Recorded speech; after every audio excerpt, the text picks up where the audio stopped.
ದೇವರು ಪ್ರೀತಿಸುವ ಪ್ರೀತಿಯ ಬಿಗ್ ಜೆ ಟಿ ವಿ ಪ್ರಿಯ ವೀಕ್ಷಕರಿಗೆ ನಮ್ಮ ಕರ್ತನಾದ ಯೇಸು ಕ್ರಿಸ್ತನ ಹೆಸರಿನಲ್ಲಿ ನಿಮ್ಮನ್ನು ವಂದಿಸಿ ಸ್ವಾಗತ ಬಯಸ್ತಿದ್ದೇವೆ. ಬನ್ನಿರಿ, ಇಂದು ದೇವರ ವಾಕ್ಯವನ್ನು ನಾವು ಅಧ್ಯಯನ ಮಾಡಿಕೊಳ್ಳೋಣ. ಇಂದಿನ ನಮ್ಮ ಅಧ್ಯಯನ ಯೆಶಾಯನ ಗ್ರಂಥ, ದ ಬುಕ್ ಆಫ್ ಐಸಾಯ, ಚಾಪ್ಟರ್ 11 ಅಧ್ಯಾಯ. ಯೆಶಾಯ 11ನೇ ಅಧ್ಯಾಯದಲ್ಲಿ ಅಭಿಷಿಕ್ತನ ಕುರಿತಾಗಿ, ಅಂದರೆ ಯೇಸು ಕರ್ತನ ಕುರಿತಾಗಿ ಸ್ಪಷ್ಟವಾದಂಥ ಒಂದು ಪ್ರವಾದನೆ ಮಾತನ್ನು ಗಮನಿಸಬಹುದು. ಮೊದಲನೇ ವಚನದಲ್ಲಿ ನೇರವಾಗಿ ಅಲ್ಲಿ ಬರೆದಿರುವಂಥ ಮಾತು, 11ನೇ ಅಧ್ಯಾಯ ಯೆಶಾಯ 1ನೇ ವಚನದಲ್ಲಿ, ಇಷಯನ ಬುಡದಿಂದ ಒಂದು ಚಿಗುರು, ಇಷಯನ ಬುಡದಿಂದ ಒಂದು ಚಿಗುರು ಒಡೆಯುವುದು, ಅದರ ಬೇರಿನಿಂದ ಹೊರಟ ತಳಿರು ಫಲಿಸುವುದು. ಆ ಅಂಕುರದ ಮೇಲೆ ಚಿಗುರು, ತಳಿರು, ಅಂಕುರ. ಯೇಸು ಕರ್ತನ ವಿಷಯವಾಗಿ ಭಕ್ತನಾದಂಥ ಯೆಶಾಯನು ಪ್ರವಾದಿಸಿದ ಮಾತು ಇಲ್ಲಿ ಭಾಳ ಸ್ಪಷ್ಟವಾಗಿ ಇರುವಂಥದ್ದನ್ನು ಗಮನಿಸಬಹುದು. ಹೌದು, ಇದ್ದಕ್ಕಿದ್ದ ಹಾಗೆ ಎರಡು ದೇಶದವರು ಒಂದು ದೇಶದವರ ಮೇಲೆ ಯುದ್ಧಕ್ಕೆ ಬರ್ತಿದ್ದಾರೆ. ಇಸ್ರಾಯೇಲ್ ಮತ್ತು ಅರಾಮ್ಯರು, ಒಂದು ರೀತಿಯಿಂದ ವಿಶ್ವಾಸಿಗಳು ಮತ್ತು ಅವಿಶ್ವಾಸಿ ಎರಡು ದೇಶದವರು ಸೇರಿಕೊಂಡು ಮತ್ತೊಬ್ಬ ಒಡಂಬಡಿಕೆಯ ದೇಶದವರ ಮೇಲೆ ಯುದ್ಧಕ್ಕೆ ಬರ್ತಾ ಇದ್ದಾರೆ. ಅಂದರೆ ಯಹೂದ್ಯರ ಮೇಲೆ ಅಥವಾ ಯಹೂದದ ಮೇಲೆ. ಆ ರೀತಿಯಾಗಿ ಬರುವಾಗ ಒಂದು ರೀತಿಯಿಂದ ಇಸ್ರಾಯೇಲ್ ಕೂಡ ತನ್ನ ಜನರೇ ದೇವರಿಗೆ. ಆದರೆ ಅದೇ ಸಂದರ್ಭದಲ್ಲಿ ದೇವರು ನ್ಯಾಯವಂತನು. ಅವ್ರು ಮಾಡಿದ ತಪ್ಪಾಯಿತು. ತನ್ನ ಅಣ್ಣನ ಅಥವಾ ಸಹೋದರನ ವಿರುದ್ಧವಾಗಿ ಅವರು ಯುದ್ಧಕ್ಕೆ ಬಂದರು. ಯುದ್ಧಕ್ಕೆ ಬಂದದ್ದರಿಂದ ದೇವರು ಒಂದು ಗುರುತನ್ನು ಇಲ್ಲಿ ನೀಡ್ತಾ ಇದ್ದಾನೆ. ಆ ಗುರುತು ಕ್ರಿಸ್ತನೇ. ಹಾಗಾದರೆ ಸರ್ವ ಸಮಸ್ಯೆಗೂ ಪರಿಹಾರ ಕ್ರಿಸ್ತನು. ಅದು ಚಿಕ್ಕ ಸಮಸ್ಯೆ ಇರ್ಬೋದು, ದೊಡ್ಡ ಸಮಸ್ಯೆ ಇರ್ಬೋದು, ಯಾವ ಸಮಸ್ಯೆ ಇದ್ದರೂ ಪರಿಹಾರ ಕ್ರಿಸ್ತನೇ. Christ is the very solution for every problem that believer phases.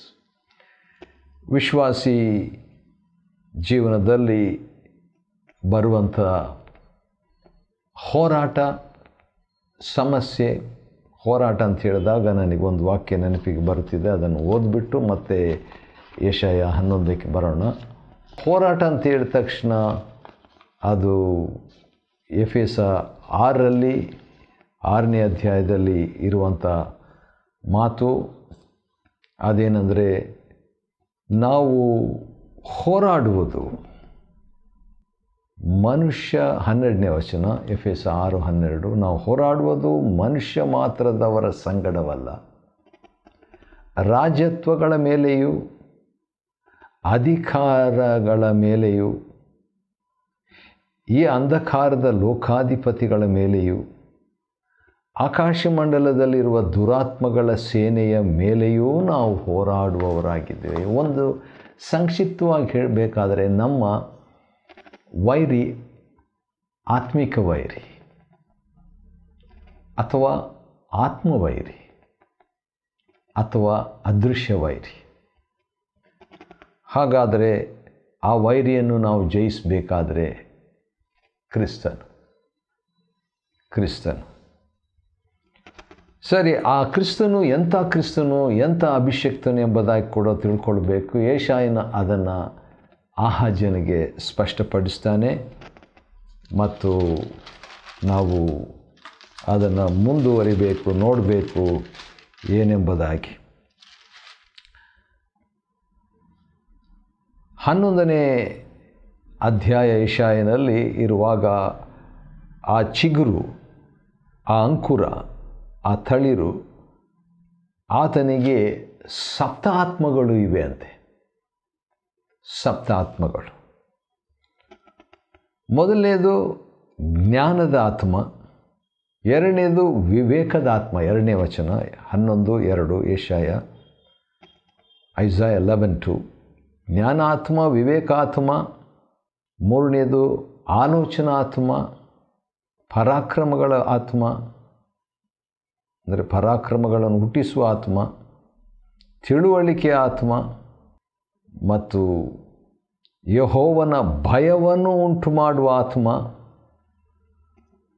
ಆಮೇಲೆ ಯೆಹೋವನ ಆತ್ಮವೇ ನೆಲೆಗೊಂಡಿರುವ ಆತ್ಮ ಅಂತ ಹೇಳ್ಬಿಟ್ಟು, ಯೆಹೋವನ ಆತ್ಮ ಎಂಥವನಾಗಿದ್ದಾನೋ ಅಂಥವನಾಗಿರುವಾತನ ಆತ್ಮ. ಈ ಸಪ್ತ ಆತ್ಮಗಳು ಹೌದು ಇರುವಾಗ ಏನಾಗ್ತದೆ ಒಬ್ಬ ವ್ಯಕ್ತಿಯ ಜೀವನದಲ್ಲಿ ಎಂಬುದಾಗಿ ನೋಡುವಾಗ 9 ಸಂಗತಿಗಳು ನಡೀತಾವಂತ್ರಿ. When the 7-fold Holy Spirit is in a person, it will lead into 9-fold results. ಈ ಸಪ್ತ ಆತ್ಮಗಳ ತಕ್ಷಣ ಪ್ರಕಟಣೆಯಲ್ಲಿ ಇರುವಂಥ ಒಂದು ವಾಕ್ಯವನ್ನು ನಾವು ನೆನಪಿಗೆ ತಂದುಕೊಳ್ಬೇಕು. ಪ್ರಕಟಣೆ 3ನೇ ಅಧ್ಯಾಯದಲ್ಲಿ ನೋಡುವಾಗ 3ನೇ ಅಧ್ಯಾಯ 1ನೇ ವಚನ, ರೆವಲ್ಯೂಷನ್ 3:1, ಸಾರ್ದಿಸ್ನಲ್ಲಿರುವ ಸಭೆಯ ದೂತನಿಗೆ ಬರೆ, ದೇವರ 7 ಆತ್ಮಗಳು 7 ನಕ್ಷತ್ರಗಳು ಉಳ್ಳಾತನು ಹೇಳುವುದೇನೆಂದರೆ, ದೇವರ 7 ಆತ್ಮಗಳು. ಇಲ್ಲಿ ಕೂಡ ಆ 7 ಆತ್ಮಗಳನ್ನು ಯೆಶಾಯ 11ರಲ್ಲಿ ನಾವು ನೋಡ್ತೇವೆ. ಕ್ರಿಸ್ತನಲ್ಲಿ ಆ ಸಪ್ತಾತ್ಮಗಳು ಇರುವಂಥದ್ರ ಬಗ್ಗೆ. ದೇವರ ಸಪ್ತಾತ್ಮಗಳನ್ನು ನಾವು ಹೊಂದಿದವರಾಗಿ ಕ್ರಿಸ್ತನ ಹಾಗೆ ಇರುವ ಪಕ್ಷದಲ್ಲಿ 9 ಪರಿಣಾಮಗಳನ್ನು ನಾವು ಕ್ರಿಸ್ತನಲ್ಲಿ ನೋಡ್ತೇವೆ, ನಮ್ಮಲ್ಲಿ ಕೂಡ ನೋಡಲು ಸಾಧ್ಯ ಕ್ರಿಸ್ತನಲ್ಲಿ ನಾವು ಇರುವುದರಿಂದ. 3ನೇ ವಚನ, ಯೆಹೋವನ ಭಯ, ದೇವರ ಭಯ. ಅಂದರೆ ಏನಾಗ್ತದೆ ದೇವರ ಭಯ ಪರಿಮಳಿಸುವುದು. Scent of the fear of God. ಹೌದು, ಕೆಲವು ಸಾರಿ ಯಾರಾದರೂ ಪರ್ಫ್ಯೂಮ್ ಹಾಕ್ಕೊಂಡ್ಬಿಟ್ರೆ, ಒಂದು ಸುಗಂಧ ತೈಲ ಹಚ್ಕೊಂಡ್ರೆ, ಅವರ ಹತ್ತಿರ ಬಂದಾಗಲೇ ಅಥವಾ ಸ್ವಲ್ಪ ದೂರ ಇರುವಾಗಲೇ ಅದರ ಪರಿಮಳ ನಮಗೆ ತಲುಪುತ್ತದೆ.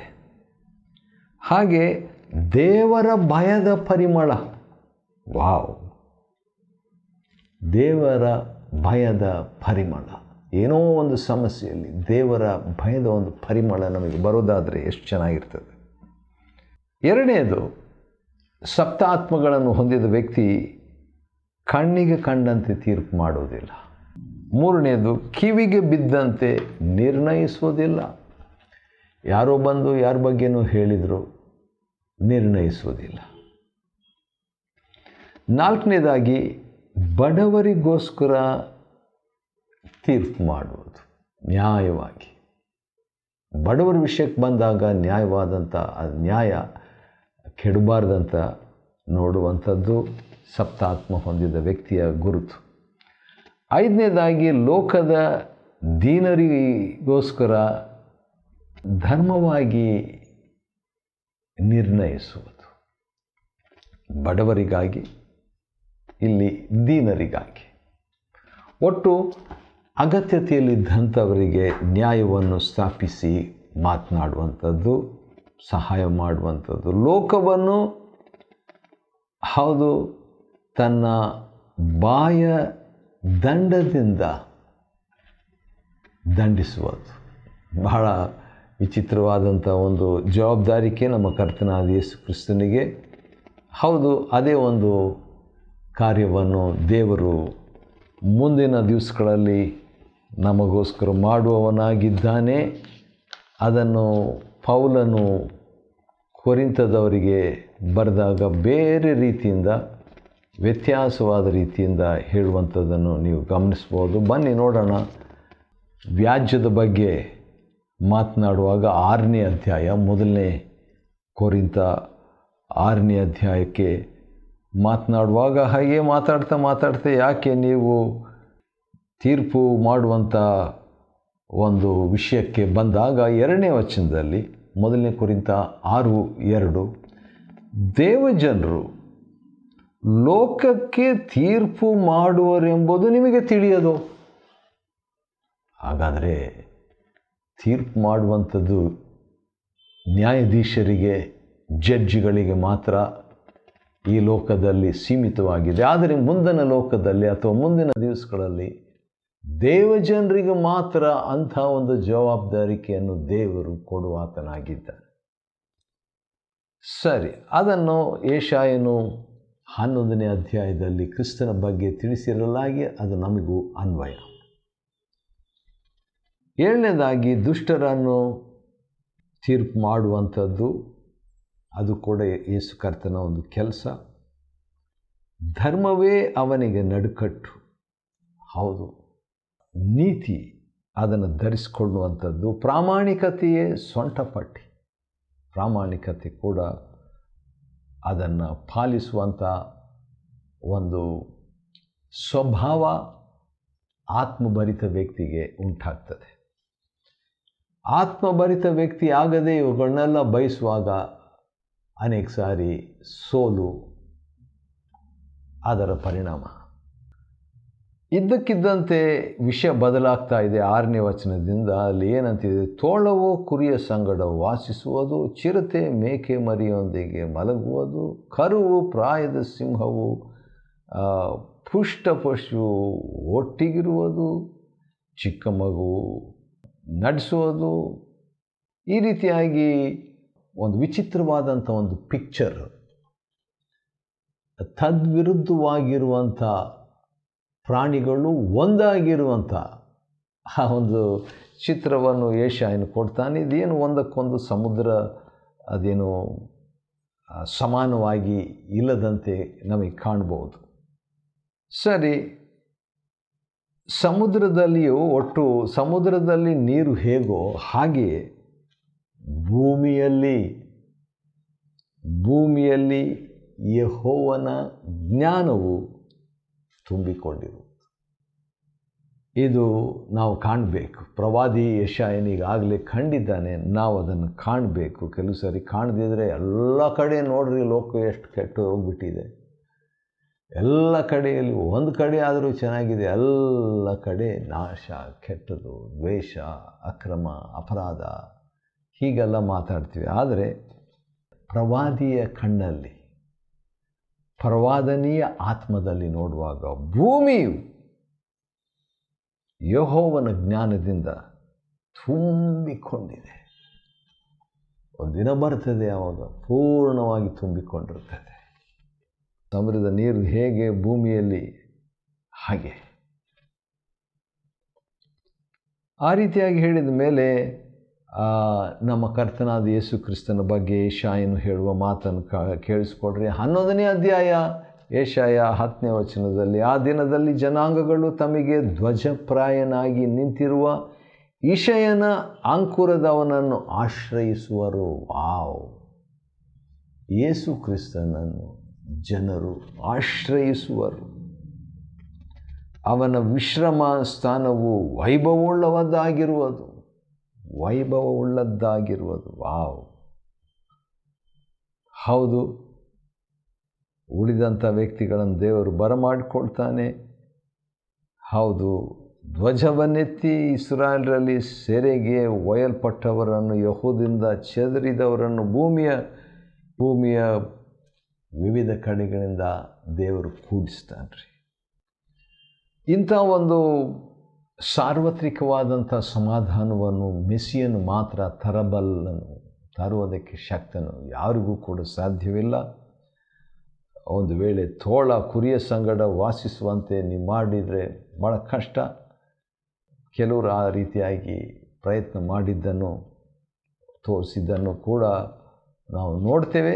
ಸ್ವಲ್ಪ ಮಟ್ಟಿಗೆ ಮನುಷ್ಯನಿಗೆ ಅದು ಸಾಧ್ಯವಾದರೆ ಸಾರ್ವತ್ರಿಕವಾಗಿ ದೇವರು ಮಾಡಲಿಕ್ಕೆ ಸಾಧ್ಯವಿಲ್ಲವ?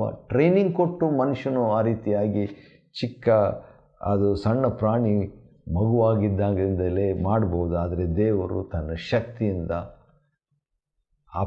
ಟ್ರೈನಿಂಗ್ ಇಲ್ಲದೆ, ಮಾನವೀಯತೆ ಇಲ್ಲದೆ ಮಾಡಲಿಕ್ಕೆ ಶಕ್ತನಾಗಿದ್ದಾನೆ. ಹೌದು, ಎಫ್ರಾಯಿಮನ ಹೊಟ್ಟೆ ಕಿಚ್ಚು ತೊಲಗುವುದು, ಯೆಹೂದವನ್ನು ವಿರೋಧಿಸುವವರು ನಿರ್ಮೂಲವಾಗುವರು. ಎಫ್ರಾಯಿಮು ಯೆಹೂದವನ್ನು ಮತ್ಸರಿಸದು. ಹೌದು, ಯೆಹೂದ ಗೋತ್ರ, ಇಸ್ರಾಯೇಲ್ ಗೋತ್ರ, 2 ಗೋತ್ರ, 10 ಗೋತ್ರ. ಯೆರೂಸಲೇಮಿನವರು, ಸಮಾರ್ಯದವರು. ಈ ರೀತಿಯಾಗಿ 2 ಭಾಗ ಸೊಲೊಮೋನನ ನಂತರ ಅವನ ಮಗನ ಕಾಲದಲ್ಲಿ ಆಯಿತು. ರೆಹಬ್ಬಾಮನು, ಯಾರೊಬ್ಬಾಮನು ಅಂತ ಹೇಳ್ಬಿಟ್ಟು 2 ವಿಭಾಗವಾಯ್ತಲ್ಲ. ಆ ರೀತಿಯಾಗಿ ಆದಂಥದ್ದು ಇನ್ನು ಮುಂದೆ ಏನಾಗ್ತದೆ ಅಂತ ಹೇಳಿದರೆ ಅವು ಒಟ್ಟು ಸೇರಿಬಿಡ್ತವೆ. ಯೆಹೂದ ಮತ್ತು ಇಸ್ರಾಯೇಲು ಒಟ್ಟು ಸೇರಿಬಿಟ್ಟು 13ನೇ ವಚನ ಏನು ಮಾಡ್ತವೆ? ತಮ್ಮ ವೈರಿಗಳ ಮೇಲೆ ಯುದ್ಧಕ್ಕೆ ಒಟ್ಟಾಗಿ ಸೇರ್ತವೆ. ಇದು ಯಾವಾಗ ಯೆಶಾಯನು ಹೇಳ್ತಿದ್ದಾನಂತ ಹೇಳಿದರೆ, ಇಸ್ರಾಯೇಲ್ ಬಂದು ಅರಾಮ್ಯರ ಜೊತೆಯಲ್ಲಿ ಸೇರಿಕೊಂಡು ಯೆಹೂದದ ಮೇಲೆ ಯುದ್ಧಕ್ಕೆ ಬಂದಾಗ ಇಂಥ ಒಂದು ಪ್ರವಾದನೆ. ಅದೇನೆಂದರೆ, ಈ ಇಸ್ರಾಯೇಲ್ರೇ ನೀವು, ಯೆಹೂದ್ಯರೇ ನೀವು ಇಬ್ಬರು ಒಟ್ಟಿಗೆ ಸೇರಿಕೊಂಡು ಫಿಲಿಸ್ಟಿಯರನ್ನು, ಮೂಡಣದವರನ್ನು, ಎದೋಮಿನವರನ್ನು, ಮೋವಾಬಿನವರನ್ನು, ಐಗುಪ್ತದ ಕಡೆಯವರನ್ನು ಅಥವಾ ಅಮ್ಮೋನ್ಯರನ್ನು, ಇವರೆಲ್ಲರನ್ನು, ಐಗುಪ್ತದ ಸಮುದ್ರದ ಕಡೆಗೆ ಇರುವಂಥವರೆಲ್ಲರ ಮೇಲೆ ಹುದುವಾಗಿ ಯುದ್ಧಕ್ಕೆ ನೀವು ಮಾಡ್ತೀರಿ. ಆಗ ಅವರಿಗೆ ಮಾರ್ಗವು, 16ನೇ ವಚನ, ಮಾರ್ಗವು, ನಮ್ಮ ಕರ್ತನಾದ ಯೇಸು ಕ್ರಿಸ್ತನ ಒಂದು ಚಿತ್ರ ಮತ್ತೆ ಬಂತು. 11ನೇ ಅಧ್ಯಾಯದ 1ನೇ ವಚನದಲ್ಲಿ ಇಷಯನ ಬುಡದ ಒಂದು ಚಿಗುರು ಅಂತ ಹೇಳ್ಬಿಟ್ಟು 16ನೇ ವಚನ ಅಧ್ಯಾಯ ಮುಕ್ತಾಯವಾಗುವಾಗ ಕೂಡ ಮಾರ್ಗ. ಅದೆಂಥ ಮಾರ್ಗ ಅಂತೇಳಿದರೆ ರಾಜಮಾರ್ಗ. ನಮ್ಮ ಕರ್ತನಾದ ಯೇಸು ಕ್ರಿಸ್ತನು ಅರಸರ ಅರಸನು, ರಾಜಮಾರ್ಗ ಸಿದ್ಧವಾಗುವುದು.